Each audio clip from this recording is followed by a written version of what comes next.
പ്രിയമുള്ളവരെ, ആദ്യമായി വനജ കളക്റ്റീവിൻ്റെ ആഭിമുഖ്യത്തിൽ ആശാ വർക്കർമാർക്ക് ഐക്യദാർഢ്യം അറിയിച്ചുകൊണ്ട് ഇതുപോലൊരു പരിപാടി നടത്തിയതിൻ്റെ സന്തോഷം അറിയിക്കുകയാണ്. നമുക്കെല്ലാവർക്കും ഇന്ന് വളരെയധികം സുപരിചിതമാണ് ആശാ വർക്കർമാരുടെ സമരം. കേരള ചരിത്രത്തിൽ തന്നെ ഇടനേടാൻ പോകുന്ന ഒരു സമരമായി ആശാ സമരം മാറിക്കൊണ്ടിരിക്കുകയാണ്. ഇന്ന് 34 ദിവസം ആ സമരം പിന്നിടുന്നൊരു സാഹചര്യമാണ്. നമ്മൾ പത്രമാധ്യമങ്ങളിലൂടെയും ചാനൽ ചർച്ചകളിലൂടെയെല്ലാം ആശമാര് നേരിടുന്ന വിഷയങ്ങളും അവർ ഈ സമരത്തിലേക്ക് വരാനിടയായ സാഹചര്യവുമെല്ലാം ഇന്ന് കേരള സമൂഹം ചർച്ച ചെയ്തുകൊണ്ടിരിക്കുകയാണ്. 7000 രൂപയാണ് ആശമാർക്ക് ഓണറേറിയമായിട്ട് കേരള സർക്കാർ കൊടുക്കുന്നത്. അതുതന്നെ എല്ലാ കാലത്തും കുടിശ്ശികയാണ്. ഓണറേറിയം മാത്രമല്ല, ഇൻസെന്റീവും കുടിശ്ശിക മാത്രമായിട്ടാണ് എപ്പോഴും വരുന്നത്. ഈ സമരം നടത്തിയ ഒരു പശ്ചാത്തലത്തിലാണ് 3 മാസത്തെ ഓണറേറിയം ഇൻസെന്റീവും ഒരേ സമയം അത് ലഭിക്കാനിടയായത്. ആശമാര് സമരത്തിനിറങ്ങിയ സാഹചര്യം എന്ന് പറയുന്നത് ഇതൊരു പൊടുന്നനുണ്ടായ സമരമല്ല, അല്ലെങ്കിൽ ആരെങ്കിലും കുത്തിയിളക്കി കൊണ്ടുവന്ന ഒരു സമരമല്ല. മറിച്ച് നിരന്തരമായി വർഷങ്ങളോളം സമരം ചെയ്തിട്ടാണ് 7000 എന്നുള്ള ഒരു ഓണറേറിയത്തിലേക്ക് തന്നെ എത്തിച്ചേർന്നത്. തുടക്കത്തിൽ 500 രൂപയായിരുന്നു ഓണറേറിയം ഉണ്ടായിരുന്നത്. അത് ഇന്ന് 7000 ലഭിച്ചത് തന്നെ Kerala ASHA health workers association എന്ന സംഘടന ഉൾപ്പെടെയുള്ള സംഘടനകൾ നടത്തിയിട്ടുള്ള നിരന്തരമായി നടത്തിക്കൊണ്ടിരിക്കുന്ന സമരങ്ങളുടെ ഫലമായിട്ടാണ് ഈ 7000 ലഭിക്കാനിടയായത്. പക്ഷെ ഒന്ന് ആലോചിച്ച് നോക്കൂ, 7000 എന്ന് കണക്കാക്കുമ്പോൾ ദിവസം 232 രൂപയാണ്. അത് ഇന്നത്തെ സാഹചര്യത്തിൽ, പ്രത്യേകിച്ച് കേരളത്തിന്റെ ഒരു ജീവിത സാഹചര്യം വെച്ച് നോക്കുകയാണെങ്കിൽ വളരെയധികം തുച്ഛമായ ഒരു തുകയാണ്. അതുകൊണ്ട് ഒരു കാര്യവും നടക്കാൻ കഴിയാത്തൊരു സാഹചര്യത്തിൽ, ജീവിതം പ്രതിസന്ധിയിലായിരിക്കുന്ന ഒരു സാഹചര്യത്തിലാണ് കേരള ആശാ ഹെൽത്ത് വർക്കേഴ്സ് അസോസിയേഷന്റെ മുൻകൈയിൽ സമരത്തിലേക്ക് ഞങ്ങൾ സമരം നടത്താനായിട്ട് തീരുമാനിച്ചത്. ഈ കഴിഞ്ഞ ജനുവരി 25-ാം തീയതി ഒരു സൂചനാ സമരമായി സെക്രട്ടേറിയറ്റിന് മുന്നിൽ ഒരു സത്യാഗ്രഹ സമരം നടത്തുകയുണ്ടായി. നിങ്ങൾക്ക് എല്ലാവർക്കും അറിയാം, കേരള ബഡ്ജറ്റിലാണ് ആശമാർക്ക് വേതനവുമായി ബന്ധപ്പെട്ട് അവരുടെ ഓണറേറിയവുമായി ബന്ധപ്പെട്ടുള്ള കാര്യങ്ങൾ ചർച്ച ചെയ്യേണ്ടത് കേരള ബഡ്ജറ്റിലാണ്. പക്ഷേ ജനുവരി 7-ാം തീയതി നടന്ന കേരള ബഡ്ജറ്റിൽ ആശമാരുടെ വേതനവുമായി ബന്ധപ്പെട്ടുകൊണ്ട് ഒരു കാര്യവും ചർച്ച ചെയ്തില്ല. അതോടൊപ്പം തന്നെ ഇവരുടെ കുടിശ്ശിക പെൻഡിംഗ് ആയി കിടക്കുന്ന കാര്യത്തെക്കുറിച്ച് പോലും ഒരു സൂചനയും ലഭിച്ചില്ല. അതുകൊണ്ടാണ് ഫെബ്രുവരി 10-ാം തീയതി മുതൽ നമ്മൾ രാപ്പകൽ സമരത്തിലേക്ക് പോയത്.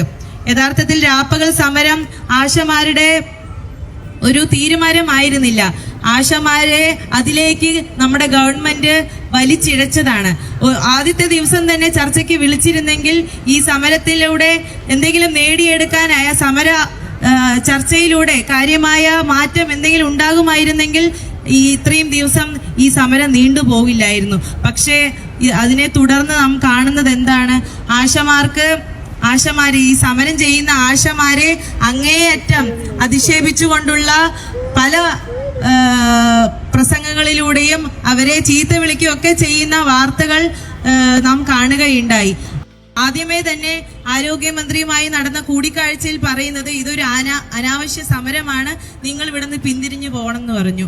അത് കഴിഞ്ഞ് ധനമന്ത്രി പറയുകയാണ് ആശമാരെ കുത്തിയിളക്കി കൊണ്ടുവന്നതാണ്, ആശമാര് ഏതെല്ലാം അതിന് പിന്നിൽ പല രാഷ്ട്രീയ ശക്തികളുമുണ്ട്, അവര് കുത്തിയിളക്കി കൊണ്ടുവന്നതാണ് ആശമാരെന്ന്. പക്ഷെ നാം കാണുന്നത് എന്താണ്?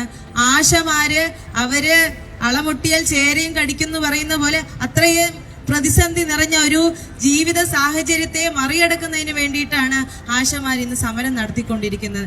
അത് കേരള ചരിത്രത്തിൽ തന്നെ ഒരു ഐതിഹാസികമായ സമരമായി മുന്നോട്ട് പോയിക്കൊണ്ടിരിക്കുകയാണ്. അതിനകത്ത് Kerala ASHA health workers association എന്ന സംഘടനയ്ക്ക് വളരെയധികം എന്താ പറയാ വളരെയധികം പ്രാധാന്യമുണ്ട്. ഈ ആശമാര് സമരം ചെയ്യുന്ന ആശമാര് പല വ്യക്തിപരമായി പല രാഷ്ട്രീയ കക്ഷികളിൽ വിശ്വസിക്കുന്ന ആളുകളാണ്. പക്ഷെ അവരുടെ വിഷയത്തിൽ അവർ ഒറ്റക്കെട്ടായി വിട്ടുവീഴ്ചയില്ലാതെ സമരരംഗത്ത് ഇറങ്ങിയിരിക്കുകയാണ്. ഓരോ ആളുകളുടെ ജീവിതവും നമ്മൾ പരിശോധിക്കുകയാണെങ്കിൽ നമുക്കത് മനസ്സിലാകാം. എത്രയോ കുടുംബപരമായി എന്തെല്ലാം ബുദ്ധിമുട്ടുകൾ നേരിട്ടുകൊണ്ടാണ് അവർ ഈ സമരത്തിൽ ഇറങ്ങുന്നത്. രാവിലെ സമരത്തിനായിട്ട് വരുന്ന ആശാമാര് വീട്ടിലെ കാര്യങ്ങളെല്ലാം നോക്കിക്കൊണ്ട് അവരുടെ ഭർത്താക്കന്മാരുടെയും മക്കളുടെയും അതുപോലെ തന്നെ രക്ഷിതാക്കളുടെ എല്ലാ കാര്യങ്ങളെല്ലാം മാറ്റി വെച്ചുകൊണ്ട് ഒരു പരിധിവരെ അതെല്ലാം ചെയ്തുകൊണ്ടാണ് സമരത്തിന് ഇറങ്ങുന്നത്.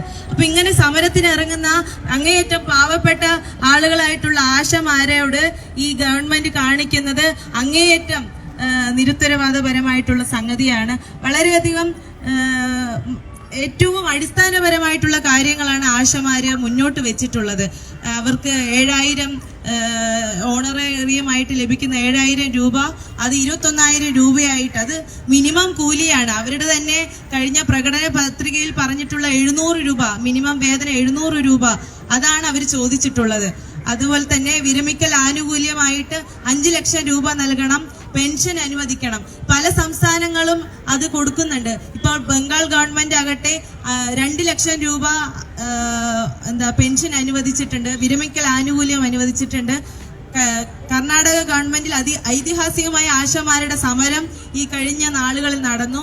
അതിനെ തുടർന്ന് അവര് 10,000 രൂപയായിട്ട് ഓണറേറിയം വർദ്ധിപ്പിച്ചിട്ടുണ്ട്. ആന്ധ്ര ഗവൺമെന്റ് ഗ്രാറ്റുവിറ്റി അനുവദിച്ചിട്ടുണ്ട്. സിക്കിം 10,000 രൂപ ഓണറേറിയം അനുവദിക്കുന്നുണ്ട്. അതെല്ലാം സംസ്ഥാന ഗവൺമെന്റുകളാണ് തീരുമാനിക്കുന്നത്. അവര് കേന്ദ്ര ഗവൺമെന്റിന്റെ പോളിസിയിൽ വരുന്ന ആളുകളാണെങ്കിലും അവരെ നിയമിക്കുന്നത് സംസ്ഥാന ഗവൺമെന്റാണ്. സംസ്ഥാന ഗവൺമെന്റാണ് അവരുടെ വേതന സേവന വ്യവസ്ഥകളെല്ലാം ആലോചിക്കേണ്ടത് സംസ്ഥാന ഗവൺമെന്റാണ്. അപ്പോഴാണ് സംസ്ഥാന ഗവൺമെന്റ് പറയുന്നത് കേന്ദ്രത്തിന്റെ പദ്ധതി ആയതുകൊണ്ട് നിങ്ങൾ കേന്ദ്രത്തോട് പോയി ചോദിക്കണം, നിങ്ങളുടെ കാര്യങ്ങൾ കേന്ദ്രമല്ലേ നിങ്ങളെ നിയമിച്ചത്.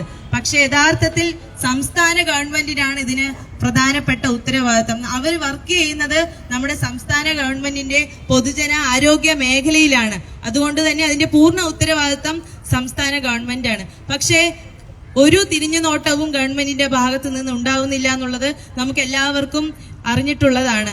ഈ ഇന്നത്തെ ദിവസം തന്നെ EP ജയരാജൻ പറഞ്ഞിട്ടുള്ളത് ആശമാരെ നയിക്കുന്നത് കുബുദ്ധികളായിട്ടുള്ള ആളുകൾ ചേർന്നിട്ടുള്ള ആളുകളാണ്, അവരാണ് ഈ സമരത്തെ നയിക്കുന്നത് എന്ന് പറഞ്ഞിരിക്കുക. അപ്പോൾ ഒരു സമരം നടക്കുമ്പോൾ ഇത് യഥാർത്ഥത്തിൽ ഇടതുപക്ഷം എന്ന പേരിൽ അറിയപ്പെടുന്ന ഒരു ഗവൺമെന്റ് ആണല്ലോ.